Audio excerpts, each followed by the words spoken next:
नमस्कार, जय गुरुदेव। स्वागत है आप सभी का मेरे चैनल अमृतवाणी में। आज अमृतवाणी में है एक शरीर से 5 शरीरों जितना काम। तो चलिए आज का वीडियो स्टार्ट करते हैं। गुरुदेव के निकट संपर्क में आने वाले इस तथ्य को भली भांति जानते थे कि वे एक शरीर में रहते हुए भी 5 शरीरों जितना भिन्न भिन्न प्रकार के 5 कार्यों का संपादन एक साथ ही करते रहते थे।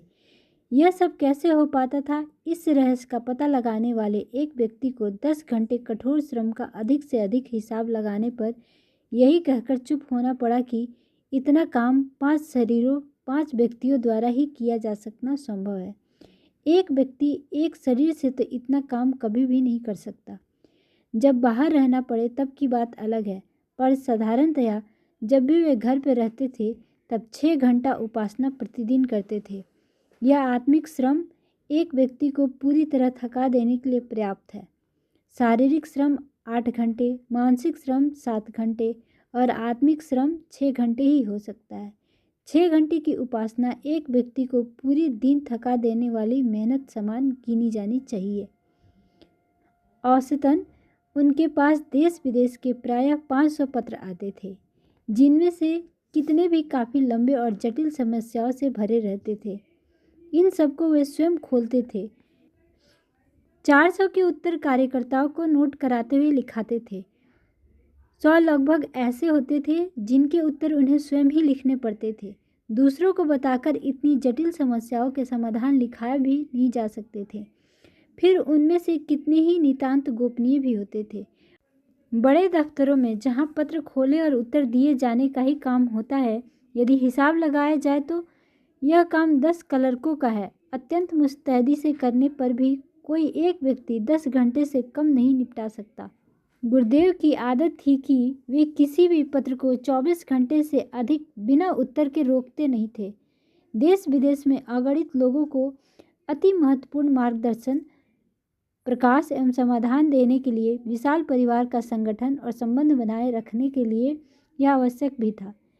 देखने वाले और लेखा जोखा लेने वाले यह जानकर चकित रह जाते थे कि किस प्रकार इतना काम वे एकाकी रहकर वृद्धावस्था में भी निपटा लेते थे।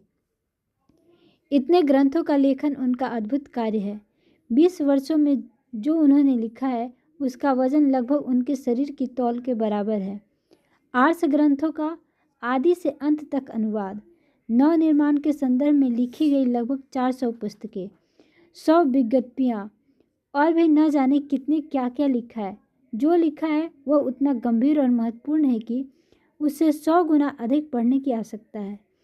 यह पढ़ने लिखने का काम इतना बड़ा है कि एक व्यक्ति पूरे 24 घंटे सारे जीवन भर यही करता रहे तो भी तुलना नहीं हो सकती।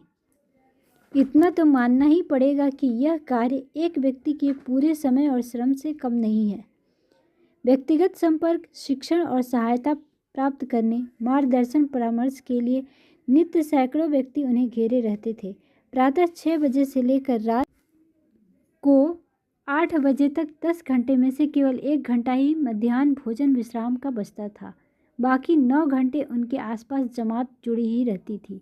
संपूर्ण भारत ही नहीं, विदेशों तक से कष्ट पीड़ितों से लेकर नव निर्माण योजना में संलग्न कर्मठ कार्यकर्ताओं, साहित्यकारों, दार्शनिकों, विद्वानों और साधकों की भारी भीड़ में वे सदा ही घिरे रहते थे। इतना किए बिना इस विश्वव्यापी अभियान को गति प्रदान कर सकना संभव भी नहीं था जिसके लिए वे जन्मे और जिए थे। 5वां कार्य उनका प्रचार कार्य और जनसंपर्क था। उपलब्ध सूचनाओं से यही प्रमाणित होता है कि प्रायः पूरे वर्ष उन्हें बाहर रहना पड़ता होगा, अन्यथा इतने सम्मेलनों, आयोजनों, गोष्ठियों, व्यक्तिगत परामर्शों तथा शोध संपर्क के लिए महत्वपूर्ण प्रवासों की बात बन ही कैसे पाती।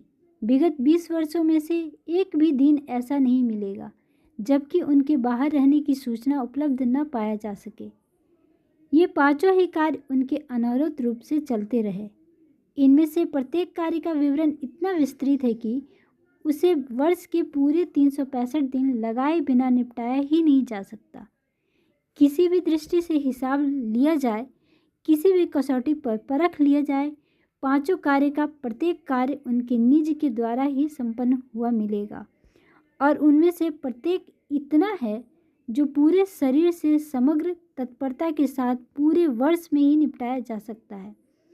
इस बात को यूँ भी कह सकते हैं कि एक दिखते हुए भी 5 थे। गायत्री माता के 5 मुख और 10 भुजाएं कहे बताए भर जाते हैं, पर उसके अनन्य उपासक ने प्रत्यक्ष करके दिखा दिया कि एक शरीर से 5 गुनी स्तर की क्रिया शक्ति कैसे संभव हो सकती है। इसके अतिरिक्त अभी उन पर सहसा विश्वास करना किसी के लिए भी कठिन होगा, पर हैं वे अक्षरशः सत्य। समय आने पर उनका भी सप्रमाण उद्घाटन सर्वसाधारण के समक्ष होकर रहेगा। यह चर्चा इसलिए करनी पड़ी कि गुरुदेव मात्र व्यक्ति ही नहीं थे, एक सजीव प्रयोगशाला के रूप में अध्यात्म विद्या की समर्थता और सार्थकता प्रमाणित करने आए थे और उनके प्रयोगों से सर्वसाधारण को परिचित होना ही चाहिए। निंदा स्तुति से वे बहुत ऊंचे उठे हुए थे। इन दोनों को उन्होंने समान समझा और लोग क्या कहते हैं इस पर उन्होंने कभी ध्यान नहीं दिया। वे अपने अंतःकरण के अतिरिक्त और किसी को अपनी गतिविधियों की समीक्षा कर सकने लायक मानते ही नहीं थे। ऐसे वितराग की कोई क्यों न प्रशंसा स्तुति करे और उससे क्या प्रयोजन सोचे। फिर जबकि वे आंखों से ओझल हैं तो उन पर इसका क्या प्रभाव पड़ने वाला है। चर्चा तथ्यों पर प्रकाश डालने की दृष्टि से की गई और यह प्रकट करने का प्रयत्न किया गया है कि व्यक्ति सचमुच ही ईश्वर का राजकुमार युवराज है। सचमुच ही पिंड में ब्रह्मांड की समस्त शक्तियाँ बीज रूप में विद्यमान हैं और साधनात्मक प्रयत्नों द्वारा उन्हें उठाया पाया जा सकता है। पाने लायक जो कुछ इस संसार में है उसे आत्मदेव को जगाकर सहज ही पाया जा सकता है।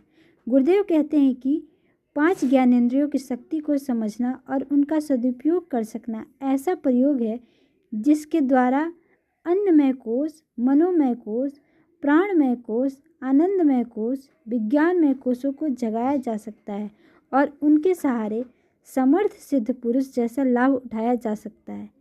वे यह भी कहते थे कि मन, बुद्धि, चित्त, अहंकार और प्राण की पंचधा सूक्ष्म काया स्थूल शरीर से भी असंख्य गुनी सामर्थ्यवान है। तो आज का हमारा यह प्रसंग यहीं पे समाप्त हुआ। वीडियो पसंद आई हो तो लाइक करें, शेयर करें और चैनल पे पहली बार आए हो तो सब्सक्राइब करें। वीडियो में अंत तक बने रहने के लिए आपका बहुत बहुत धन्यवाद। आपका दिन शुभ हो।